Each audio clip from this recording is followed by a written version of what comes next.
Okay, so today I'll be talking about XERJOFF fragrances.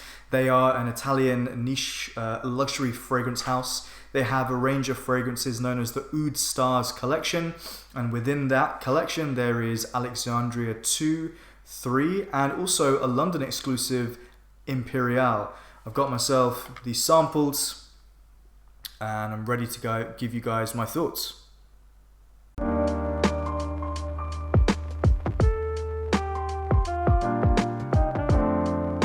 Hey everyone, Raj here. I hope all of you are doing well.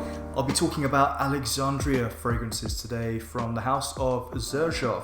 I was first aware of the original Alexandria when it came out quite a few years ago now. I don't know the exact date, I haven't looked it up, but there was a original fragrance just called Alexandria, exclusive to London's Fortnum & Mason, which is a big department store. They have a really great fragrance selection there, and the idea was it was using a specific type of oud that was very aged and limited, and that is no longer in production, and they've come out with Alexandria II, and pretty much I feel like it stays quite faithful to the original. So yeah, I'll be talking about these three fragrances. Let's go. Okay, so if you're aware of the brand XERJOFF, you'll know that these fragrances are not cheap. They do come at a premium. I do think that XERJOFF, to be honest, charge a little bit too much for what they deliver, but I would say I've never tried a bad XERJOFF fragrance. I think they're always quite well made. I really like the ingredients. I just often feel that I don't always get what I'm paying for all of the time, but I can say that I do like the quality in this house. So Alexandria II says it opens up with a lavender, rosewood, cinnamon, and rare fruity accords. There's a touch of rose, and there is also Laotian oud, which is also in there with vanilla and an amber base. So XERJOFF, I do believe that they are using real oud in all of their Oud Star fragrances. I know some houses will say they use oud and it will just be a little bit. I can feel it in XERJOFF. It does smell authentic to me, and no doubt it is maybe enhanced with some synthetics in there as well, synthetic ouds. But on the whole, I think if you're looking for some Western ouds, and you don't mind spending a bit of money, I think you could do well looking into the Oud Stars collection. So I was working off these samples. I made a purchase at Harrods. This is going back earlier this year when I repurchased 1861 Renaissance, and they gave me a bunch of samples. Also, shout out to the sales rep in Fortnum & Mason who actually recognized me from my videos and also hooked me up with a bunch of samples at that time, so thanks a lot. Alexandria II is a fragrance I've tested many times before I got this sample, and I've always been intrigued by it. It's a fragrance that I think is really well blended. It makes use of great ingredients. Chris Maurice is the perfumer here. I think it is actually very well put together. I'm going to expand on that a little bit as I go along, but what I can say in terms of performance is that it is a very good performing fragrance. It is all day in terms of its longevity and projection, especially when your body heats up. This one really pushes off the skin. So if you want a scent that is noticeable, hey, the Alexandria range is definitely worth having a look at. I think it's probably I think a man and woman can definitely pull this off. My guess would be that more men would lean towards this fragrance. I feel also that you could pretty much wear it almost all year round. I think you could wear it in heat. I think sometimes these deep woody herbal fragrances can actually do well in summer. My personal preference though is to wear it when it is summer evening, and also you don't need to spray a huge amount of this, so a little goes a long way. So what do I get from Alexandria II? It is a fragrance that's, I think, really well blended. It is a fragrance that does feel quite opulent at times, but also ordinary at times, and I'll come on to that in a second. The opening is, for me, probably the nicer part of the fragrance. There is a wonderful mix here between the Italian style, herbal notes, then that is married with a sort of Middle Eastern exoticism, a smoky woody accord, and they come together really nicely. I think XERJOFF do that really, really well, these combination of two different styles. The lavender comes across as nice. It is sweet and smoky, and you can feel the herbal quality in this fragrance.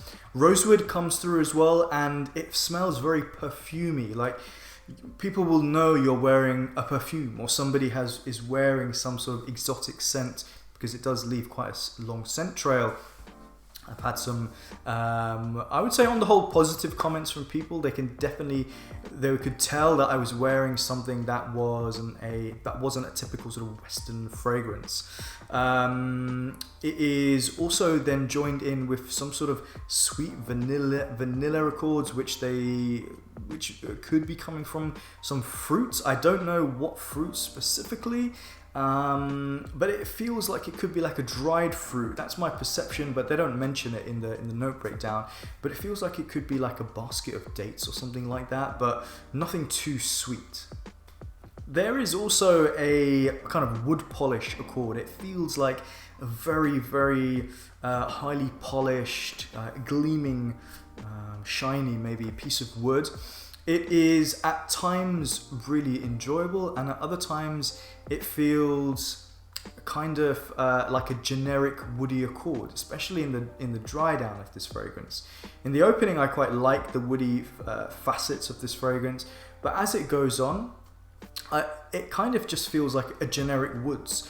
I wouldn't say that the oud comes through too strongly. It is part of the blend. There is a smoky, woody, almost like a gone out campfire, a hint of that in this fragrance, but I wouldn't say that the oud is the main player in this fragrance. And to be honest, if you're not really into ouds, this could be a good thing. Overall, I think Alexandria II is a very competently put together fragrance. It smells quite good for most of the time, and then it kind of trails off, and I'm not so sure about it into the dry down and into the deep dry down. I get great performance though. It is super expensive, and it never went to that next level for me. It never was making me feel like, yes, I need to get this fragrance right now. It kind of almost gets to the finish line and then slows down. Overall, I would rate it an 8.5 out of 10, which I think is actually still a good score, but I just wanted a little bit more. I wanted it to feel more luxurious, and to be honest, I think there are other niche brands out there that sell oud type fragrances at a similar price point, and actually I think I prefer the ingredients in other brands. For example, Roger Parfum's ouds, I really like the quality of the blending in there and the ingredients. Not so sure about this one though. Moving on now to Alexandria III. This is quite heavy on the rose. This one, it's pretty much shares a lot of similarities to Alexandria II, but it says on the website, sort of a Bulgarian rose added into there, and quite a lot of it. Again, with the Laotian oud, cinnamon, rosewood, lavender, cedarwood, lily of the valley, amber, sandalwood, musk, and vanilla create its captivating perfume. The opening for me doesn't work. I think it's too heavy on the rose for my personal preference. It smells like a very expensive potpourri. It smells perfumey. It smells like a little bit too highly concentrated in that rose, which is very powdery. It is also quite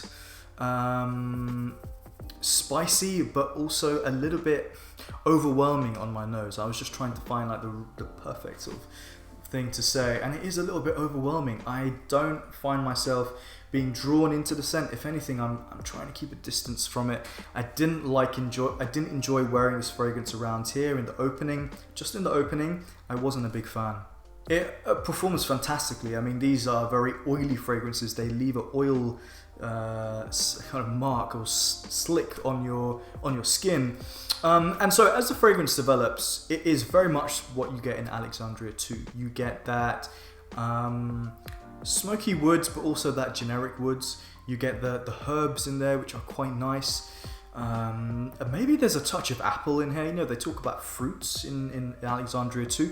In 3, maybe there is this crisp apple note, keeping it actually giving it a little bit of a freshness. Not to my taste, but I don't think that it is a bad fragrance at all. Actually, I think the ingredients in here are quite nice for most of the fragrance. If you're a fan of Vardestina, which comes in the Velvet collection or the V collection in the red bottle, you'll definitely like this one. For me, not really a massive fan. I'm going to go with a 7 out of 10, but some good qualities for sure.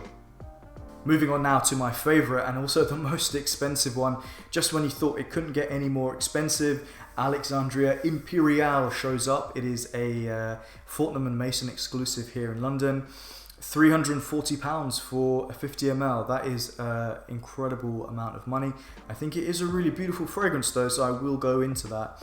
The description of this one, they say opening with notes of, you've heard it all before, rose, lavender, cardamom, but the fragrance also adds in, you know, cedar, leather, sage, marjoram, orris, cypriol, and secret wood. Don't know what the secret is, they won't tell us. And it's blended with amber, sandalwood, musk, vanilla, and a mixture of ouds. So you've got Laos, Cambodian, Bangladeshi, and Indian oud, making something simply exquisite.